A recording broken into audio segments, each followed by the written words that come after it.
différents dieux dans le royaume des ténèbres. Il y avait un dieu pour chaque esprit que nous transmettions aux gens, et tous ces dieux dépendaient de Satan. Dans le royaume des ténèbres, chaque domaine a un dieu qui le gouverne, mais tous dépendent de Satan. Lorsque j'ai été appelé dans le royaume des ténèbres, je travaillais avec 2 déesses. Aphrodite est la déesse de l'immoralité sexuelle et de la nudité. Elle est responsable de tous les péchés d'adultère, de fornication et d'homosexualité. Cette déesse agit généralement à la télévision et sur Internet en exposant la nudité comme une merveille digne d'admiration. On la retrouve à l'œuvre dans la pornographie et le cinéma, ainsi que dans la pop, le R&B et les hip-hop. Iris est la déesse responsable des guerres dans le monde. C'est elle qui soulève les pays les uns contre les autres. Pendant les guerres, le sang coule à flot, et le royaume des ténèbres en reçoit ainsi beaucoup. Je rencontrais ces déesses tous les jours, car elles étaient mes sœurs dans les ténèbres, car j'étais aussi une déesse. Elles venaient me chercher. Physiquement, je ne suis jamais allé à Rome, mais j'ai parcouru toute la ville en esprit. Il m'a fallu 5 minutes pour aller du Mozambique à Rome. Un jour, les dieux m'ont emmené dans un endroit rocailleux pour ressusciter Zeus. Ils ont dit que je devais le ressusciter parce que j'étais son enfant. Je l'ai ressuscité, j'ai reçu davantage de pouvoir et Zeus est venu vivre en moi. Les dirigeants qui favorisent l'obscurité. Dans le monde spirituel, nous avons rencontré des présidents de différents pays et des célébrités. La majorité des présidents du monde sont des esprits maléfiques. Dans un autre pays, le président a signé et instauré l'obligation pour les citoyens de se faire implanter une puce électronique dans le bras afin de recevoir des soins médicaux. Cette puce est le signe du 666, témoignant de la propagation rapide du satanisme dans le monde. Le mariage homosexuel a été légalisé et le sera encore dans le monde entier. Satan à la télévision. Quand j'ai rejoint le royaume des ténèbres, mon nouveau nom était Jeff. Jeff est le dieu du catch. Les catcheurs le consultent pour obtenir des pouvoirs avant leur combat. Lorsqu'il était gravement blessé, nous leur donnions des pouvoirs qui accélèrent leur guérison. Nous leur retirons leur âme et nous assurons qu'ils propagent le satanisme dans le monde. En échange, nous leur offrons gloire et argent. Les catcheurs peuvent transmettre l'esprit du satanisme par la télévision et Internet. Satan est présent dans la plupart des émissions de télévision que nous regardons. Les signes sataniques sont présents, mais les gens ne les comprennent pas. Satan est présent dans les dessins animés, notamment ceux mettant en scène des animaux. C'est la raison pour laquelle la plupart des enfants sont possédés dès leur plus jeune âge, car ils appréhendent rapidement les choses. Voici quelques-unes des méthodes simples utilisées par le diable pour attirer les gens vers des camps maléfiques. L'esprit de satanisme dans les écoles. Dans chaque école, il y a des satanistes chargés de veiller à ce que les enfants ne réussissent pas leurs études. Un sataniste détruit les enfants de l'école qu'il fréquente. À l'école, mon objectif était de détruire toute l'école, en commençant par ma classe. Si un enfant intelligent excellait dans ses études, je l'aveuglais et m'assurais qu'il ne comprenne plus ce qu'il étudiait. Lorsqu'un enfant brillant passait ses examens, nous interférions avec le comportement du professeur qui corrigeait ses copies, ce qui le faisait échouer. Nous encouragions certains à avoir des petits amis et des petites amies afin de les inciter à abandonner la voie de Dieu et à échouer à l'école. Nous incitions également les enfants de pasteurs et d'autres chrétiens à déshonorer leurs parents. Une certaine fille de mon école était chargée de me surveiller et de me contrôler en permanence. Je ne l'avais jamais rencontrée auparavant, mais j'avais l'impression de la connaître. Nous sommes devenus amis à l'école et elle me donnait à manger pour que je ne perde pas le contrôle. Nous avons forcé des femmes à avorter des bébés pour un sacrifice de sang. Grâce aux avortements, nous recevions beaucoup de sang offert au Dieu des enfants, car l'avortement est un sacrifice.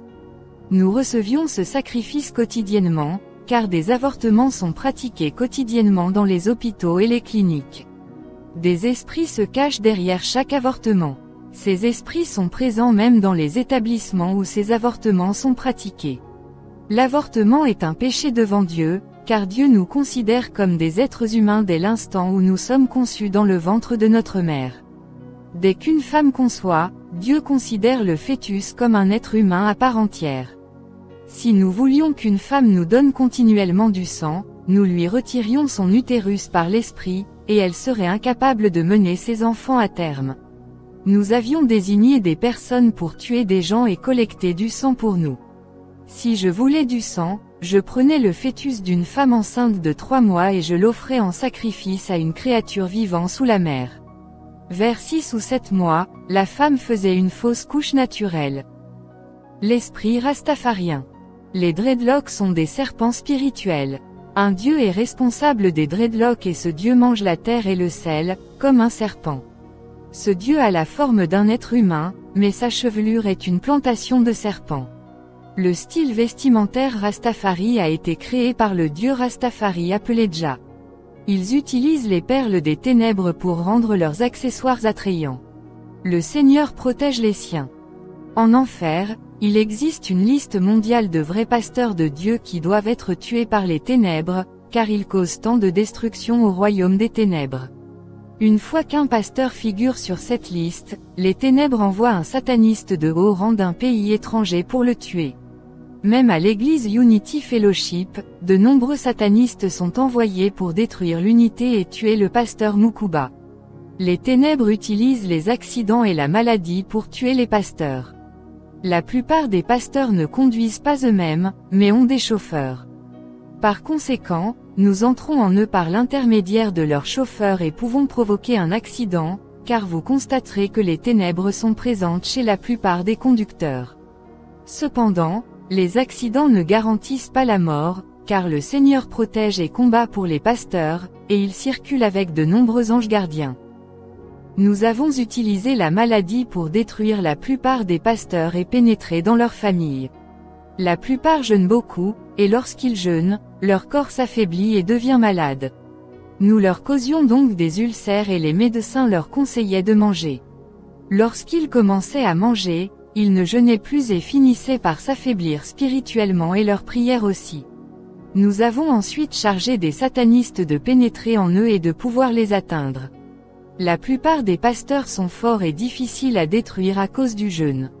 Surtout, il était très difficile de tuer un véritable serviteur de Dieu, car le Seigneur les protège extrêmement. Si nous parvenions à tuer un pasteur, nous ne posséderions pas son âme, car elle ira au ciel. Nous l'avons tué uniquement pour qu'il ne puisse pas nous tourmenter dans les ténèbres. Mère étant tombée malade en Afrique du Sud, je lui ai demandé de revenir au Mozambique pour que je puisse la tuer. J'avais tracé une ligne où l'accident devait se produire, mais j'ai perdu ma concentration. Ma sœur a été emmenée à l'hôpital après avoir pleuré au milieu de la nuit. Après la visite, ma mère l'a emmenée voir son pasteur. Il a prié pour elles et elles ont passé la nuit chez lui. Le lendemain matin, ma mère a commencé à avoir des difficultés respiratoires. Nous l'avons emmenée à la clinique, où on nous a dit qu'elle n'avait pas assez de sang, que son sang était gelé et qu'elle devait être hospitalisée. À l'hôpital, elle a été transportée d'urgence aux soins intensifs. Les médecins ont dit qu'ils entendaient son cœur battre, mais que son sang était gelé et ne circulait plus, et qu'ils ne pouvaient même pas la mettre sous assistance respiratoire. Mon pasteur est venu à l'hôpital pour confirmer que ma mère avait bien été admise et qu'elle allait mourir. Ma mère m'a dit qu'elle n'avait pas dormi de la nuit et qu'elle avait sans cesse des visions de mon pasteur et de ma petite amie à un carrefour. Elle m'a dit que ma petite amie se battait avec lui et m'a demandé de l'aider à tuer mon pasteur. Comme je refusais de partir, ma petite amie lui a ouvert le ventre et a bu son sang. Ma mère a appelé son pasteur le matin et lui a raconté son rêve. Il lui a dit qu'elle ne mourrait pas, car ce qu'elle avait vu dans la vision était censé lui arriver.